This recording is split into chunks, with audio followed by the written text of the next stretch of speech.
चलिए देखिए, घात समुच्चय यानी find the power set of the flowing set, यानी घात समुच्चय ज्ञात करना है। तो घात समुच्चय इसका हमको ज्ञात करना है, यानी पावर सेट यानी घात समुच्चय।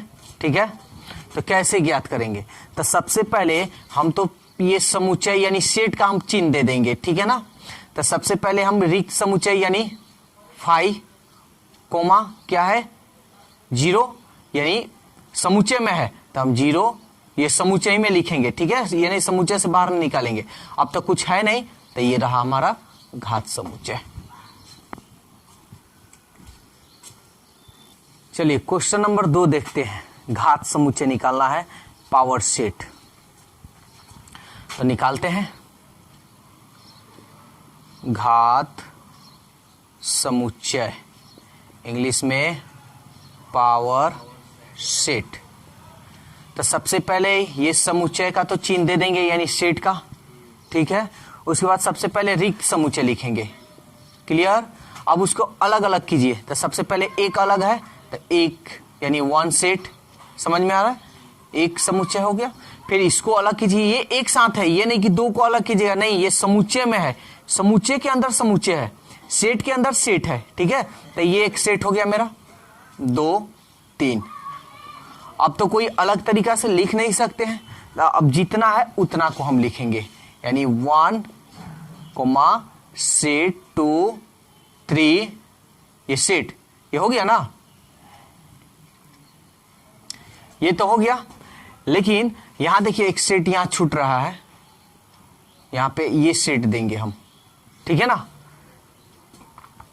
ये मेरा ये तो ऑलरेडी सेट है ना, ये जो है ऑलरेडी सेट है, तो ऑलरेडी सेट है तो हमको अपने से एक अलग सेट हमको देना पड़ेगा। ठीक है ना, ये सेट के अंदर सेट है ना, सेट के अंदर सेट यानी समुच्चय के अंदर समुच्चय है, तो ये तो सेट ऑलरेडी है ही। ठीक है, हम एक अपना से ये सेट डालेंगे। ठीक है, फिर ये सेट ये अलग है, देखिए इसमें कोई सेट नहीं दिया, नहीं ना दिया है, तो ये एक लिख देंगे और ये मेरा सेट हो गया। फिर ये 2 3 लिख दिए, ये सेट में है तो सेट लिख देंगे और उसके बाद फिर सेट देंगे। फिर यहाँ पे एक ये सेट है तो एक ये सेट हो गया। अब इसके ये सेट है ना, तो ये तो हम अपने से सेट दिए हैं और ये एक और सेट देंगे। ठीक है ना, अब ये पूरा आपका सेट है, ये पूरा, अब ये तो सेट यहाँ पे एक सेट दिए हैं, एक लास्ट में आपको सेट देना होगा। ये हुआ पावर सेट यानी घात समुच्चय। चलिए क्वेश्चन नंबर अब 3 देखते हैं। यहां देखिए ये सेट हो गया समुच्चय, इसके अंदर समुच्चय नहीं ना दिया है, केवल अवयव दिया। यहां था समुच्चय, यहां समुच्चय था, समुच्चय के अंदर समुच्चय दिया है। तो जब समुच्चय के अंदर समुच्चय दिया रहेगा, जब समुच्चय के अंदर समुच्चय दिया रहेगा, तो ये नहीं कि आप 2 अलग नहीं लिख सकते हैं, लिखिएगा तो समुच्चय के साथ ही में लिखना है। समझ में आया? अब ये है, इसके तो अंदर समुच्चय दिया नहीं है, नहीं ना दिया है, अलग अलग है, तो हम वैसे ही लिखेंगे। तो सबसे पहले ये समुच्चय लिख देंगे, ये जो समुच्चय दिया है ना, लास्ट में एक और हम ऐसा ही समुच्चय दे देंगे। समझ में आ रहा है? अब हम क्या करेंगे, सबसे पहले फाई रिक्त समुच्चय एम्प्टी सेट, उसके बाद इसको अलग लिखिए। पहले समुच्चय में लिखना है, देखिए समुच्चय में लिख रहा है ना, कोमा, फिर 1, फिर कोमा 7, अलग अलग लिख दिए। अब 2 को भी तो लिख सकते हैं, तो लिखते हैं 2 1, फिर 1 7,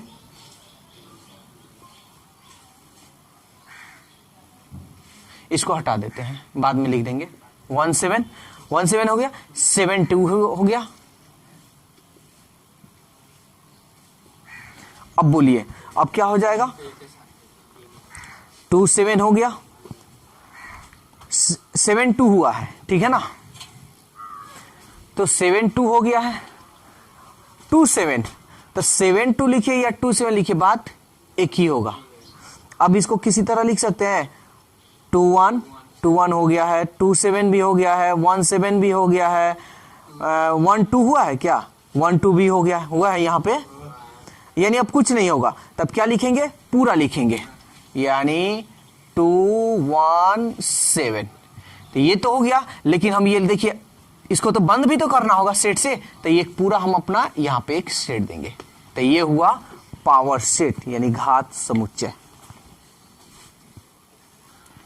देखिए 9 नंबर क्वेश्चन कह रहा है write the following as intervals, यानी इसको इंटरवल में लिखना है, यानी अंतराल में लिखना है। तो कैसे, तो हम बहुत अच्छा ट्रिक हम बतलाए थे आप लोग को। ये क्या है, बंद की पहचान बताता है ना, क्लोज इंटरवल है। तो चलिए क्लोज कर देते हैं, -5 है तो चलिए -5 लिख देते हैं, कोमा दे देंगे। ये भी बंद है तो ये बंद है ना, तो कोमा दे देंगे, उसके बाद ये 5 लिख देंगे, और ये बंद का चिन्ह है तो ये मेरा बंद रहा, ये मेरा इंटरवल। चलिए एक और क्वेश्चन हम लोग देख लेते हैं इंटरवल पर। जैसे ये 2 नंबर क्वेश्चन देखिए, तो इंटरवल में हमको लिखना है यानी अंतराल में लिखना है। हिंदी और इंग्लिश दोनों मीडियम हम बता दे रहे हैं, किसी को दिक्कत नहीं हो। बराबर का चिन्ह देंगे। ये क्या है, खुला, तो हम खोल देते हैं इसको। ये खुला का डिनोट करता है ये -2, 3, और ये बंद का यहाँ जो लेस दे ये इक्वल जहां रखा रहेगा ना वो बंद करेंगे, इक्वल नहीं रहेगा तो हम खोल देंगे। ठीक है, तो ये रहा मेरा बंद।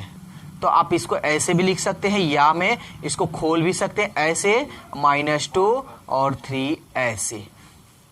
ठीक है ना, तो सबसे बेस्ट यही तरीका अच्छा लगता है, देखने में भी अच्छा लगता है। ये थोड़ा टेढ़ा लगता है इसलिए इसका बहुत कम यूज करते हैं। सेकेंड वाला आप लोग यूज कर लीजिए। चलिए अब देखिए 10 नंबर कह रहा है write the flowing intervals in set builder form.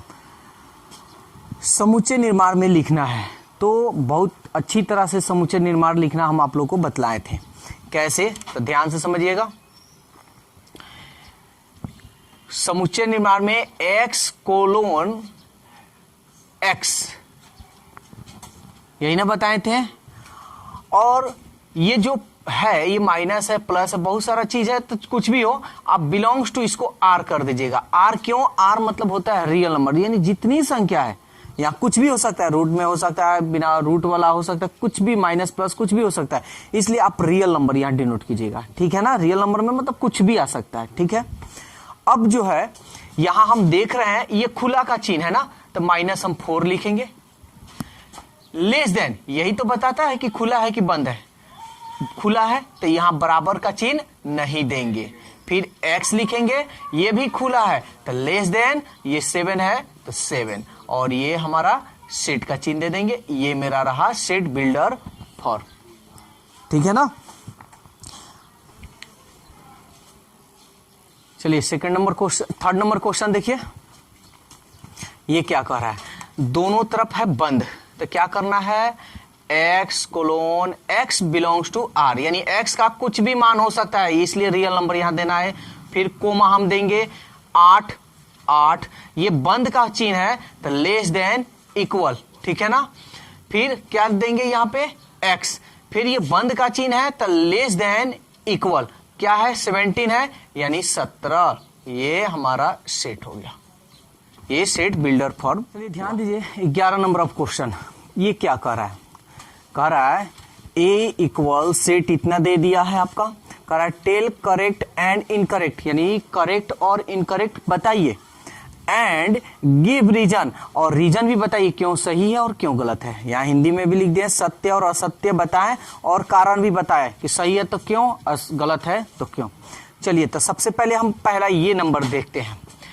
ये कह रहा है सेट, ध्यान से समझिएगा, सेट 3, 4 बिलोंग्स टू ए, यानी जो ये समुच्चय है ए में है, ये बात कह रहा है। तो देखिए तो ये समुच्चय 3, 4 ए में है कि नहीं, समुच्चय 3, 4 ए में है ना, तो ये क्या है, करेक्ट है। ठीक है, कारण बताना है तो कारण बता सकते हैं कि सेट, यहां पे आप कारण भी बता सकते हैं कि 3, 4, वैसे तो ये सत्य है तो इसमें कारण कोई बताने की जरूरत भी नहीं है, लेकिन फिर भी बता सकते हैं कि समुच्चय 3, 4 ए में मौजूद है। ठीक है, ये सत्य जब रहेगा तो कारण बताएं चाहे नहीं बताएं कोई दिक्कत नहीं है। ठीक है ना, अब देखिए तो ये तो 1 नंबर हो गया। 2 नंबर एक और क्वेश्चन देखते हैं। 2 नंबर क्वेश्चन ये कह रहा है कि सेट 3 4 सबसेट ए, यही ना कह रहा है। यानी यहां पे क्या हुआ, ये सबसेट कह रहा है, यानी 3 4 यानी समुच्चय, यानी ये समुच्चय है, समुच्चय 3 4 ए में है। तो देखिए तो 3 4 समुच्चय 3 4, देखिए तो 3 4 तो है लेकिन ये सेट में है, ये ऑलरेडी क्या है, सेट में है, तो इसलिए क्या है, गलत है, यानी इनकरेक्ट है। अभी हम समझा दे रहे हैं कैसे। यही चीज अगर ऐसे रहता, ये देखिए ये अवयव आपको बता रहा है, यहां पे बिलोंग जो है ना, ये अवयव बता रहा है। जब सेट रहेगा ना तो सेट आपको होना चाहिए, तो कहां इसका सेट है, ये तो ऑलरेडी इसी का सेट दे दिया है। इसके अगर ऐसे रहता तब ना हम कहते कि ये सेट है ए का, तो ये तो है ही नहीं, तो इसलिए ये इनकरेक्ट है, ठीक है ना। अब बिकॉज क्यों, क्योंकि 3 4 ये सेट नॉट बिलोंग्स टू किसमें, ए, यानी ये जो सेट है ऐसे ए में नहीं है, इसलिए ये क्या है, गलत है। कोई दिक्कत। चलिए देखिए 6 नंबर, ये क्या कह रहा है, कह रहा है phi proper set, proper subset A, है ना जी, यानी फाई जो है प्रॉपर सबसेट ए है। तो ध्यान से समझिए, सबसे पहले प्रॉपर सबसेट का डिफिनीशन आप लोग को मालूम होगा किसे कहते हैं, यानी इधर जो एलिमेंट्स होगा और इधर ये इसका प्रत्येक अवयव इसमें होना चाहिए, लेकिन इसमें एक ऐसा अवयव होना चाहिए जो इसमें ना हो, यही ना बात है। तो ये तो रिक्त समुच्चय है, रिक्त समुच्चय मतलब खाली समुच्चय, तो देख लीजिए इसमें खाली समुच्चय, इसमें खाली समुच्चय आप लिख भी सकते हैं या नहीं भी लिख सकते हैं, यही ना डिनोट करता है। तो ये आपका जब भी होगा तो क्या होगा, करेक्ट होगा। लेकिन अगर यही चीज ऐसे रहता तो क्या होता, ये इनकरेक्ट